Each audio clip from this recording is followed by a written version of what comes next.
Hey friends, welcome back to another video. My name's Lefebvre, and yes, I am wearing a Christmas sweater, but that's because I'm here to tell you that starting November 1st to the 12th, I'm going to be doing 12 days of holiday card making here on YouTube for free. We had so much fun back in July for Watercolor Month doing 31 days of tutorials that I've decided to kind of extend it to November for 12 days and December for another 12 days, but we'll get back into that later. So for the first 12 days of November, I'm going to be doing quick and easy tutorials that are going to be geared to our newest painters, but also a lot of fun for those of you who have been painting for a while now. I'm going to make them short and sweet and fun for everyone to do. So let me tell you a little bit about what you're going to need for those first 12 days. Okay, so the first thing you're going to need paper. Yes, we are making cards, but I will tell you that in my card making career, which I never buy greeting cards, I've always made them, I would always get the best watercolor paper that I could get, and then I would cut it out and stick it on some cardstock because some of those watercolor cards just don't cut it. For our paintings, we do want decent watercolor paper so we get the best results. But with that, they don't always make them into cards. I have loved Etcher Lab's watercolor cards in the past, and I still do, but they're not as accessible to everyone. So if you can get yourself some watercolor paper and maybe some cardstock from the dollar store or Michael's, you're gonna cut it out, glue it on. I have used hot glue because I find it sticks the best. That's what you're gonna need. So if you're wondering what kind of watercolor paper you're gonna need, let me show you. So when looking for good watercolor paper to use, there are a few key things you need to look at. The major thing for me is looking for something that says 100% cotton. 100% cotton watercolor paper is going to give you the best results. Otherwise, you might find yourself being a little frustrated if your watercolors don't seem to react the same as mine. That is most likely because of the paper. So the other thing you want to look at is cold pressed. Now this is just the finish of the watercolor paper. It is very toothy and textured, and I find it holds in the water and the watercolor a lot better than a hot press paper, which tends to be smoother. But there are some good hot press alternatives. That's not as huge of a deal, but I would try to look for cold pressed. And as far as size, you're just going to want to cut your paper down to size of whatever size card you are making or whatever envelope you have. So if you want to do a 4x6, 5x7, or even a huge card, you can.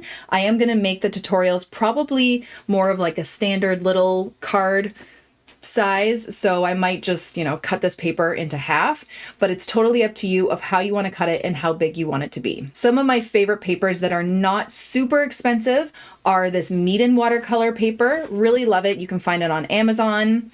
Hahnemühle is great. I'm not sure about the price point depending where you are located, but the other great option is Academy watercolor paper. Again, it's 100% cotton, and the green cover is cold press, which is what you're going to want to look. So those are some options for paper. After watercolor paper, you're going to need some watercolors. So I have my watercolor palette here that I use on the daily. This is full of Shinhan watercolors.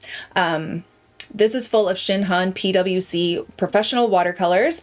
I love them, but you don't need a full set of professional watercolors to participate in this by any means. Actually, one of the sets that I do recommend is a great beginner set, but is great quality. You can find it on Amazon, the Mei Liang set. I have used these quite a bit in past videos, and I really, really love them, and they don't break the bank, but are also great quality. So you're gonna need some watercolors. Next, you're going to need some brushes. Now, I have my own line of Lefebvre brushes, but for these tutorials, use whatever you can find. I do suggest getting a round brush, which is this traditional brush shape where it comes to a point. I love a good size 8 round, and then something a little bit bigger, like a size 12 round, or maybe even some sort of flat wash brush, but you're going to need a large, medium, and small brush to get things done. In addition to that, you are also going to need water and paper towel, which are necessities, and we might be incorporating some line and wash, so a fine liner or even just a regular black pen. Make sure it's waterproof, a pencil, and it's funny because I get asked a lot about what pencil I use. I literally got this from the dollar store. You don't need anything fancy at all. But for an eraser, I do love using a good kneaded eraser because they erase the lines a lot better than typical erasers, and they don't ruin your watercolor paper. So I would splurge on this, which is like maybe $2, rather than a decent pencil. This is fine. Now you also might want to get some scissors so you can cut out your paper, and just for fun, maybe some sparkly watercolors. You don't have to have it, but if you like sparkle,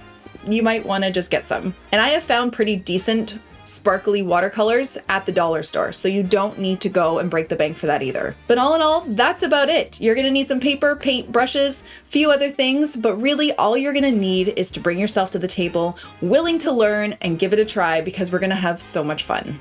So I hope you'll join me this November for the first 12 days. And then, like I kind of hinted at the beginning, in December, we're going to be doing something similar. We're not going to be making cards. We're going to be making little tiny paintings for some ornaments. So you're going to want to join me then too, but I'll tell you more about that later. So until then, I will see you November 1st. No need to sign up, no registration. You're just going to meet me back here on YouTube while videos go live at 9 a.m. Eastern Standard Time, but catch them whenever you have the time. That's about it for today. I can't wait to get started. Hope you all have a wonderful day, and I'll see you next time. Bye, guys.